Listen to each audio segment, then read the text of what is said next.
Welcome to Marvel Chumpions Podcast. It's a podcast about Marvel Champions, the card game. I'm your host, Scott, and with me, as always, my co-host, Ryan. Hello, welcome back to our wonderful podcast. I am excited to discuss the things that we're talking about, I guess. That's right. Something like that. I always forget people can just read the title so they know exactly what we're going to talk about today. Spoiler alert, reading. Yeah. Nothing new on the front of people asking questions right now, so I don't have anything cool to start with, Ryan. Unless you got anything on your mind. You know what? I'm excited that we are finally finishing up with the Shield box. It has been, it's taken us a little time to get through that, but we're there. That's right. Yeah. Let's see. We won't talk about some recent news. We'll save that for our end of year episode. Spoiler alert, I don't know if you guys knew this, but the game is dead, so just throwing that out there. Dang it. Yeah, it's so dead that the next scenario pack got delayed again. Well, it wouldn't be Marvel Champions without some delays, right? That's right, unless there was every product delayed. I mean, the fact that they've pumped out so much stuff is kind of a miracle on its own, but I can take a little delay. It's all right. Yeah, it'll give me some time to play some Civil War over the holidays, so... Yeah, there you go. Yeah. Now, do we know if Synthoid SmackDown is actually coming out this year, or if it is going to be pushed till next year? So the thing that came out said that it was going to be December sometime, that they'll have more information come. So I'm assuming it'll probably be that second Friday, so maybe the 12th. Mm-hmm. Maybe I'll get it and then I'll wrap it and put it under the tree, Ryan. Or maybe you can get it for me. Put it under my tree. Oh, that's an idea that probably won't happen. How about this? You wrap it as the white elephant gift at the family function that we have, and then so someone else can get it and have no idea what to do with it? Steal it, yeah. Do that. Okay. All right. I'm sure my wife will think that's a good white elephant gift. I bet she would. Well, I do have fun news. I am actually going to PAX where they're actually going to have Synthoid SmackDown, so I might get to play it before you, my friend. That's not cool. Yeah, but you can't take a deck, so... I can. I will find a way. No. Cool. You'll have to tell me how the in-flight report goes, watching it live. Yeah. We should see, though I did find out that the in-flight report's at 1 Eastern and the Synthoid SmackDown's at 11, but it goes till 2 o'clock. So they kind of mesh, or a little bit, not in a good way. They conflict, not mesh. Mesh normally means they're doing well together. Yeah. Yes. No. This is not synergy. This is chaos. But I guess the in-flight report has more than just Marvel Champions, so that's probably Yeah. It'll have everything FFG. Yeah. My guess is they will talk about Wonder Man again, and then maybe we'll have the other hero announced by then. Who knows? And then the next big product, whatever that is. There's been a lot of chatter out there on the interwebs. That's right. I mean, we obviously know it's nothing because the game's dead, but there are some chatters about some stuff coming. So we'll see.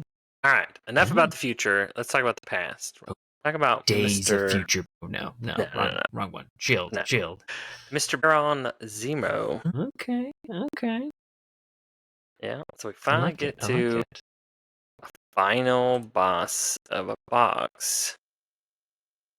And, yeah. Does he live up to the final boss reputation? Find out on this week's episode of Dragon That's a good question, Ryan. You know, typically the last villain of a box is usually pretty hard. Is he going to live up to that, Ronin, Venom Goblin, Magneto level status? Strife? I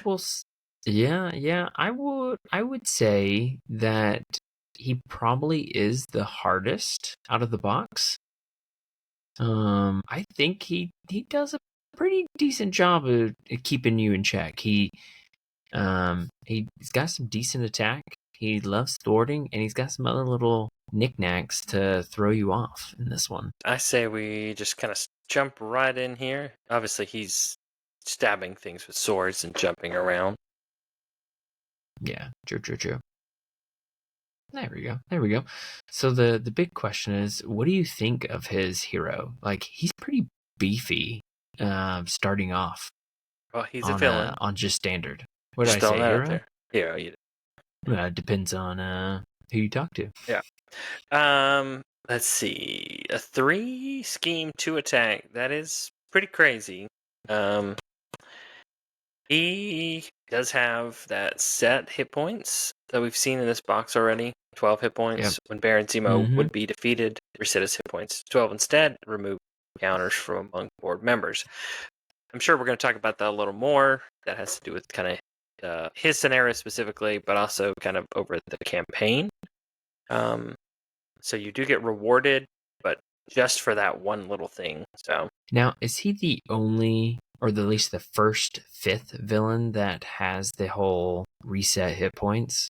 So I'm looking back on it. I think all of them are pretty much you beat them up and then you move on with your lives. Yeah, I don't think there's been any other ones that have been this kind of reset for a 5th villain. Yeah, which I think is cool. I've enjoyed the reset villains, which there's several in this box. So it's interesting. I like the different dynamic. Yep. Let's see. Jump over to his 2. Doesn't he switch in that whole thing? Yeah. Yeah. So after you do some stuff, you flip him and he just gets stronger. So it's a stage 2, but you don't get to a stage 2 the normal way. Normal means, yeah. So same thing. He gets reset 16 when you defeat him, but now he's a 4-2, which is crazy threat. He loves scheming. Yeah, smart guy. Yeah. Oh yeah. So I guess at this point we probably should just talk about like the main thing. So the main thing, the gimmick, I guess you could say, for his scenario is he's got board members. So the whole story being you're at the Shield headquarters and you're trying to figure out who is the spy, essentially. So you have the medical officer, you've got the chief surveillance officer, and you've got the chief tactical officer. And they each have, they come set up as environments, and they each have, you're trying to get like the board counters down so that you can try to figure out through the clues who is who. And there's, as you can see on the screen, there's a bunch of clues, and you're trying to figure out a motive, a something, and a something. A means, a motive, and an opportunity. Motive and an opportunity. Thank you. So you're playing Clue in essence. Yeah. Trying to figure out who done it. Yeah, basically. And it's hard to like describe without like also talking about the campaign, because the campaign, as you go through it, you can reveal some of these to help you with this final boss. So that leads us to his main scheme 1. After the player phase ends, the first player may place 2 secret counters on the board member's environment that has no secret counters on it to gain 2 cards from the shield envelope. And those were the cards we just saw to find out the clue, so you can, by process of elimination, figure out who done it, who's the mole. Yep. So, and then it does say you get 2 if it's a regular scenario, but only 1 if it's campaign mode, because at this point in the campaign, you pretty much figured out one of the means, motive, or opportunity, and you're just trying to figure out the last like 1 or 2 things. Yeah. Let's see. The other thing is how much it goes up by. I think the 12 per player threshold's a little deceiving. Yeah. If it's going up 2. Going up 2, and he's scheming for like a base of 3 at the minimum. I mean, you're like halfway there in 1 turn. Plus, he goes more than halfway. It's incredibly quick. Yes. He's tough. He forces you to, if you're going to go down to alter ego, you better have that at 0. And even then, it's like a rhino. It can pop on you instantly. Yeah, you're susceptible to like an advance. Yeah, you're an advance away from losing, essentially. In fact, I was going to say, he gave me some Ronin vibes on how fast it goes up per player, per turn. Yeah. I played a game recently with him that I was doing pretty good, and then I flipped down because I needed to, because I was dying, and he schemed out. He beat me by, like, I think 1, It was pretty disappointing. I threw my table. Right. Did you feel like the threat to threshold like ratio was good otherwise, besides like the kind of the one random game you had? I think so. I think it's a different feel in multiplayer versus solo. It's definitely more manageable in that case, but in solo it does, it's pretty tough, but I think it's good enough. Do you like that they gave you 2 methods to gain cards? Because, well, I guess you're putting that's the wrong one. Would be to see you removed, right? So you have to put them on. So you have to kind of like take them off, put them on. Did you like that mechanism? The Where counters, yeah. you were kind of incentivized to have to defeat him in order to get additional counters off so that you could place counters on to get your cards for your clues. Yeah. That's kind of the way they, like, the main way is defeating him. You can remove counters just from the cards itself by just paying resources, certain ones. But I found myself not doing that very often. It was mostly when I was defeating Zemo. And I think he has other cards that when you do things, it removes counters too. So Yeah, like and vice most of those versa, other they'll throw things. counters on. Right, when you Yeah. defeat something or defeat a scheme, something like that. Yeah, and ideally, especially when you're in that first part, you don't want to flip any of them, because if you flip them, then they do bad things.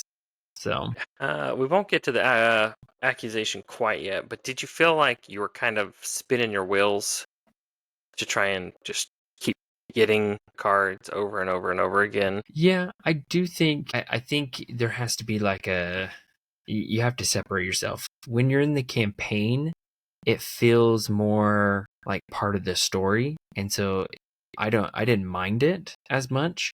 But playing solo, it very much felt like it's a hoop I have to go through kind of thing.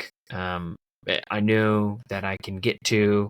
I'm gonna have to do it like I can't remember how many times, but basically I'm gonna have to trigger the cards, getting whatever you call it. Your clue cards, yeah. I had to do it like 3 or 4 times to like ensure that I was guessing right.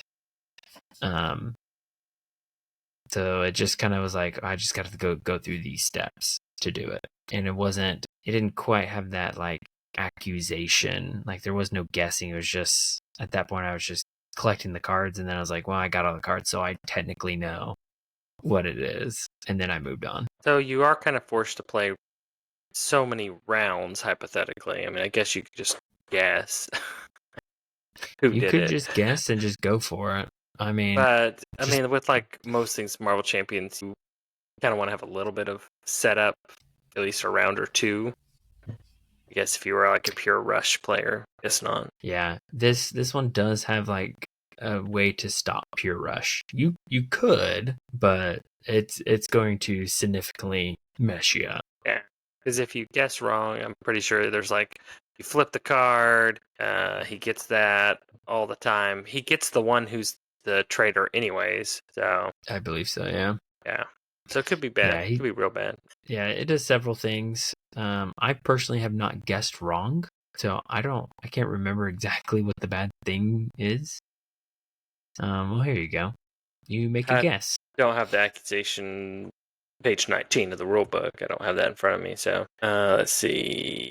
For each guess you got wrong, you place 1 board counter on there, and that just goes to, making them flip faster. If you accuse the wrong board member, place 3 secret counters on the accused, and it probably is going to flip it. Oh. And he's unmasked. But he's clearly still got his mask on. So Yes, yeah. And then you find a sword, and you attach the sword. I like the art on this card, though. That's cute. I do think that's some good art. I give him that one. Yeah, pretty good. Then it goes back to 12. Commission, too. That's like Marvel art. No, they found the right one. Flip the mole to its attachment side and attach it to Baron Zemo. Then you place more counters on it. Yeah. So bad things, but it's all good. Yeah, I think the biggest thing is it can feel like a slog in the beginning just trying to get through those. Unless you like don't care, then you just bulldoze through it. And he gets pretty strong. His sword, I can't remember exactly what it does, but I do remember. There you go. It's pretty nasty. That +2, and he starts putting secret counters. And I think if all the board members are flipped, then that game over. Yeah, I think it's an additional loss condition. So yeah, I'm sitting here like, hey, has this happened? Even though I've like played it and we're reviewing it. yeah, this one's rough because I mean now he's like a 4/4, right? Because he's unmasked now. So yeah, plus depending on whatever which the board member. So I mean he's pretty beefy in his unmasked side. Yeah, so, I guess he's here. Yeah, 3, 4. Yikes. Yeah, he's not a pushover. It was definitely like a big change. Like I think for the most part, most of the villains up until this point are kind of manageable. I think Thunderbolts kind of takes you a lot of different directions, but once he kind of gets going, I mean, you're a couple bad rounds away from getting defeated multiple ways. Yeah, I think if you do rush him, he turns into like a Ronin in that aspect. He gets very powerful very quick and can just overwhelm you. All right. Any cards you want to talk about? I think the Battle of Wits is one that is it Battle of Wits. It kind of has like a good side to it. So let's see. When revealed, Baron Zemo schemes. If this activation would place any threat on the main scheme, you may spend a certain amount of resources to prevent that number of threat and remove X counters from among board member environments. I think that's cool because it's kind of a two-edged sword. You can utilize it to help reduce like the board members and stuff as long as you've got that resource. So I think that I liked the interaction of that one. I think this is one that most people were talking about when the box came out. A reluctant foe. Pretty much have to go grab a hero out of your your collection. Yeah, search your collection for a hero whose title does not match the character in play. Put it engaged with you. Match this card, and they become pretty much an elite. And then they get removed. So I think that was kind of a cool new thing that we hadn't seen before. This is the type of card that I was hoping they would do with like the 4 Horsemen, that you would find a hero in your collection and they become a horseman. That's what I was hoping for way back in the day when we talked about it. Just thank Tony. Just play that one card in the 4 Horsemen. Yeah. Yeah. So here's funny, Ryan. So we just got Civil War, right? But aren't they on the same? Aren't they on the same team? Yeah, not really sure. Wait, wasn't in the most recent Civil War 2? They're not on the same team. Okay. I believe I think it's Captain Marvel versus Iron Man. Okay. But I'm not as familiar with Civil War 2. I'm more Civil War 1. This one just makes you spend more to do anything. Yeah. The worst. Yeah. So that one you want to get rid of pretty quick. He's just kind of throwing up roadblocks here and there. Yeah, he's designed to let you stew. Like normally that's a good thing for you to like sit around and build up, but he's got enough little things to make it harder for you to deal with. So it can be a long game. Let's see. Might makes right. Pretty much place and counter, get attacked. If you don't take damage, you get kind of like you said earlier, you're kind of rewarded a little bit. Something bad happens if you can kind of fend it off, get rewarded. I feel like there's a lot of that going on. Yeah. There's you're gonna click justifies the means. Yes, this is I think the one. This is I think one that I thought was interesting because it helps you. So you got the when revealed, choose Baron Zemo defeats the minion with the fewest remaining hit points, and then he schemes. Or you can discard an ally or support you control, remove secret counters from among board member environments equal to the discarded cards' printed resources. I liked the interaction, the good and the bad. So it just creates a different dynamic in scenarios that I think could be explored more in scenarios. What was his setup? Scientist Supreme and Shield. Yeah. Both the encounter sets, I think, are fine. See, I think it's kind of to play. Let's say this was the minion that was out there. But when they're defeated, they go and they add counters on. So they do stuff, yeah. Yeah, I think that was kind of what they were going for with some of the interactions. Yeah. Yeah.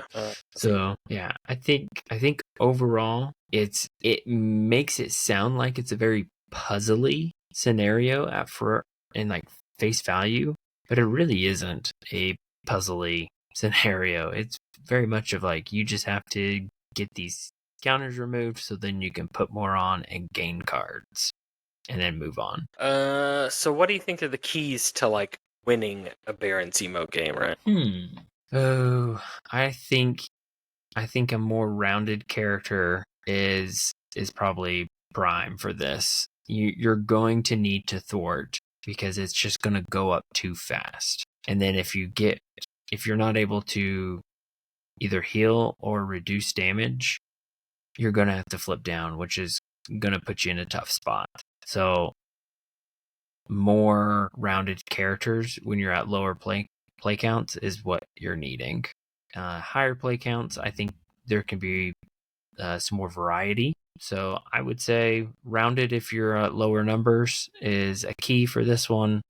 And then try to get those counters, those things taken care of as quick as possible, because it doesn't get any better.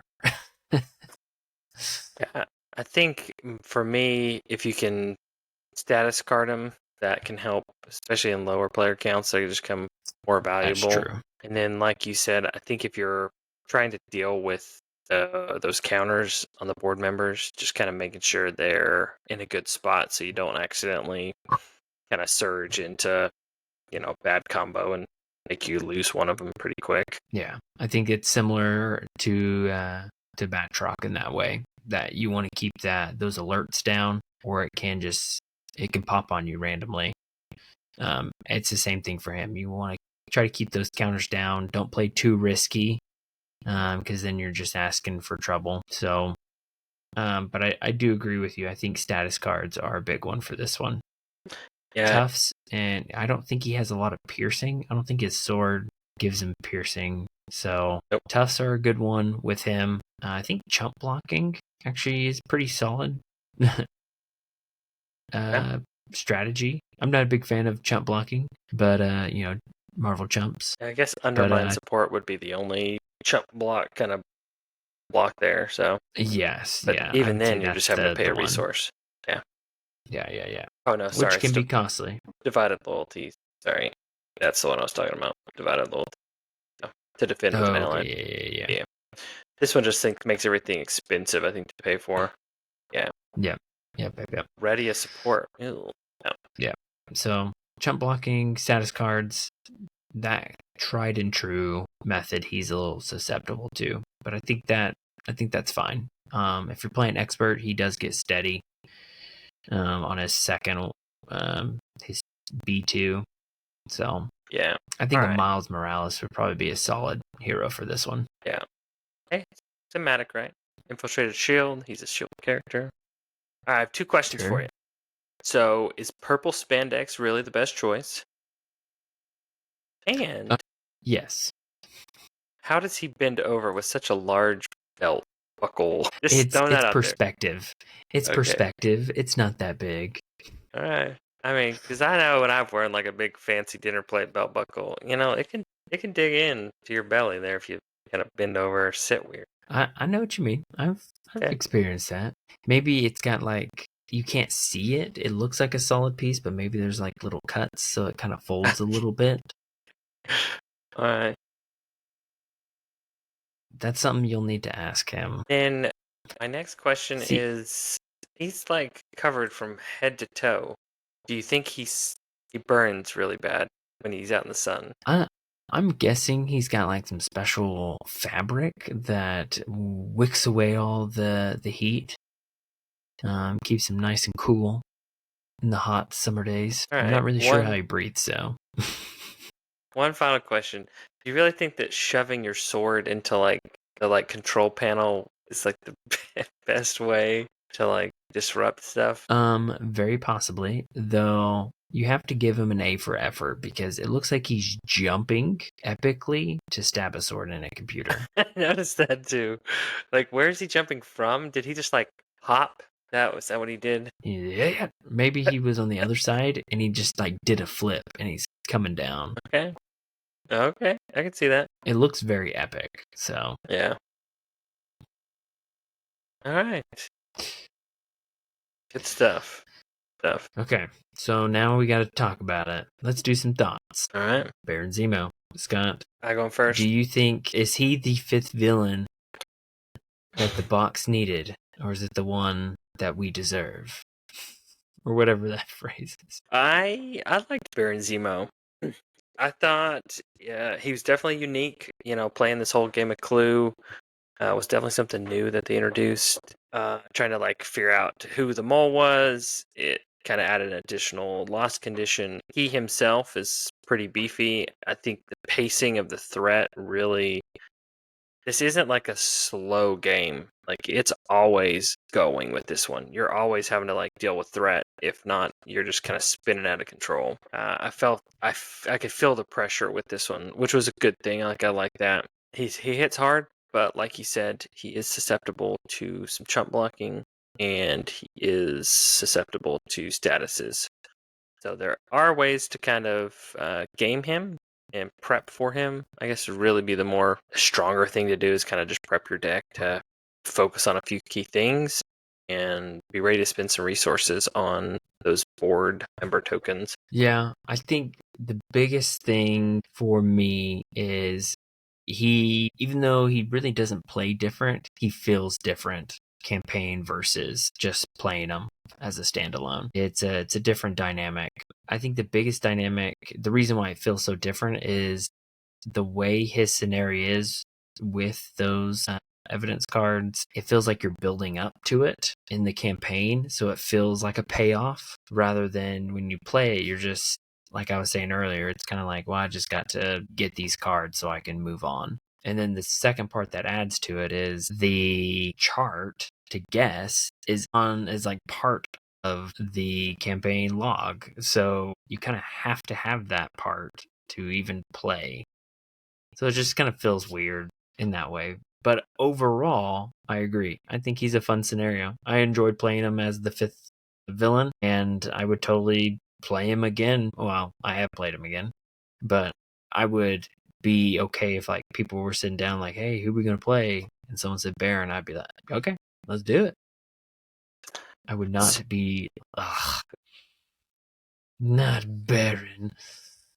So I guess that'd be maybe one of my final questions to you. Do you feel like the whole card guessing felt like it hindered the scenario a little bit, being so integrated with the scenario itself, and then almost feeling like it has better payoff being part of the campaign? Yeah, I think overall it's just a better payoff as the campaign. It feels like that scenario was designed as an end cap to a campaign.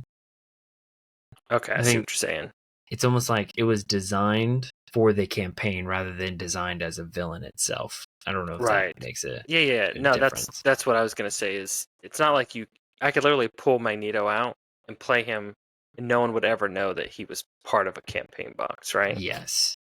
Where like this one, you pull it out and it literally says the word campaign on one of his cards. Yeah. So yeah, which I don't hate. That's not like a negative for me. It's just something that's got to be brought up if you're wondering about Baron and if he's good or not. There's just that aspect you got to think about. All right, maybe that's a poll question we do. Do you like Baron Zemo inside or outside of the campaign? So let us know. Interesting. Well, Scott, that is the final villain. Is it time for us to finally rank the villains of this box? Close out the shield box? Do it. Oh boy, here we go. All right. Someone's got to be on the bottom. But hold on. We're going to rank them all. Okay. We're not going to give our like Baron Zemo ranking real quick. Yes, we need to do Baron Zemo. Okay, sorry. I jumped the gun. I jumped it. Let's do Baron Zemo ranking right now. All right. Well, I'll let you go first, Ryan. And if you want to take it, you take all the glory, man. I think we both have a similar idea. I would actually want you to go first because I think I know what yours is going to be, and I have my counter to it. Okay. So my ranking for Baron Zemo is that he's good. He's like above average on your villains, but I guess butt's not the right word. To me, he's gonna get the dance party meme of him from Falcon and the Winter Soldier. So, yeah, all good party vibes.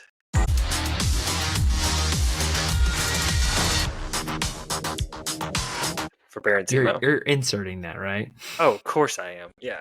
Okay, that's what I thought. Everyone knows that was coming. Yeah. My ranking is very similar to you. I think he's a good scenario. He's even better in the campaign, and I think he has some flaws with how it's structured a little bit, but overall I think it works. And I'm excited for the things that the designers have learned from this one and to continue developing new ones based off this Zemo one. So I give it the meme from the same show of what does he say? He says it's like he's right, but he's wrong for saying it or whatever. Okay. I can't say it right. I can't remember. I should have looked it up before the actual insert. That's please. wrong, but he's right. Yes. Yeah. It is a masterpiece, James. Complete, comprehensive. It captures the African American experience. He's out of line, but he's right. It's great. He's wrong. I'll leave for all that saying in. it. No, I can't remember how it is, but I just remember that part, and it's pretty funny. Okay. What was he talking? He's talking about music, right? Yeah, I don't know. It's been a long time. I'm pretty since sure I he's watched talking that. about music, like Marvin Gaye or something. Okay, yeah. So that's mine. All right, shield box, Ryan. Let's rank some villains. Yeah, let's do it. Should we do top or the bottom first? Let's just go the bottom. We'll start from the bottom and work our way up. Okay, I'll go first on one, and then we'll rotate. I think we're in agreement with the bottom, so yeah. We can just go ahead. Someone's got to be the bottom. Straight down at the bottom. The bottom's going to be Darren. Yeah, we'll throw MODOK right at the bottom. Yeah. Yes. So from here, I don't think he's a bad one, but someone's got to be at the bottom. I don't think he's good. So now we got to go 4. This one's tough because like these 4 remaining ones, they're all really good. This is a good box as a whole. Where do you rank I've got my 4. I'll go. Did you go first? Or we both agreed? I know what my 4 is. All right. Let me 2 seconds. I'm split between 2 of them. Sitting here, the live action decision making. I don't want to think that I don't think it's good. It's just when you're faced with 4 good ones, you've got to put somebody 4. That's true. You do have to do 1 4. All right. I got mine. You go ahead. My 4th is going to be Baron Zemo. Hey, me too, buddy. Look, we're so cool. Oh, we're like we're brothers. I always knew I loved you. All right. 3rd. Yeah, it's going to be Baron. It's not because he's not a 4th, like a lower tier, but the other 3 I think are just better. Yep. All right. I think we're probably going to be the same on this one too. So you go first on this one. All right. This one is the one and only Brown Arrow. That's right. You chose the Brown Arrow? I did not. I chose Black Widow. Okay. Interesting. This is where we diverge. This is it. This is where we're no longer brothers. No, you're dead to me. So I'm assuming that you put him second and I put her second. Could be wrong. I think it's a tough one. I think at times I've put Batroc at number 1. But I think right now I am putting him at 2. So I think we're in agreement for number 1 then. I think so. Congratulations, Thunderbolt. That's right. Thunderbolt, Citizen V. I don't know. I think for that one, just the variety of gameplay, because you have all those extra Thunderbolts that came in with the hero packs. And there was a ton that came with it. And then just how good they do multi-villain in that one. It works.